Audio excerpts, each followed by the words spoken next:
सगरमाथा नेपालको स्वीकार गर्ने वार्तापछि चिनिया प्रधानमन्त्रीले नेपालको पहिलो जननिर्वाचित संसदलाई सम्बोधन गरेका थिए। सगरमाथाको स्वामित्वमा नेपाल चीन बीचको विवाद कसरी समाधान भयो त्यसबारे छोटो जानकारी। विश्वको सर्वोच्च शिखर सगरमाथा नेपालको हुने वा चीनको हुने भन्ने विषयमा पहिले दुई देशबीच विवाद भयो। यो विवादले विक्रम सम्वत 2017 साल वैशाख 14 गते निकास पाएको थियो। चीनका तत्कालीन प्रधानमन्त्री चाउ एनलाई नेपाल भ्रमणमा आएका थिए। त्यसबेला नेपालको प्रधानमन्त्री थिए बीपी कोइराला। विक्रम सम्वत 2017 साल वैशाख 14 गते तदनुसार 26 अप्रिल सन् 1960 मा चीनका तत्कालीन प्रधानमन्त्री चाउ एनलाई नेपाल भ्रमणमा थिए।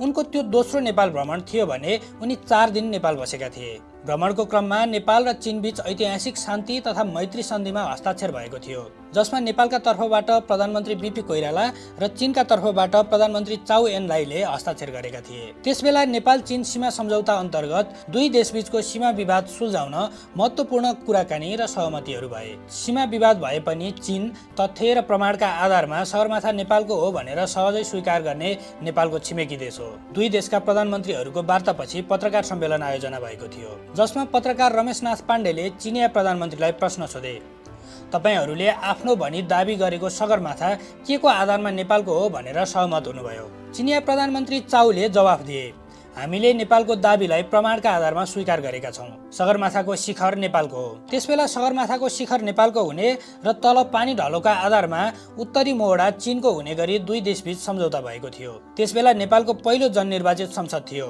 जुन संसदमा चिनिया प्रधानमन्त्रीले सम्बोधन गरेका थिए। भ्रमणका क्रममा चिनिया प्रधानमन्त्रीले पोखरा पनि भ्रमण गरेका थिए, जहाँ उनले प्रधानमन्त्री बीपी कोइरालाका साथ फेवातालमा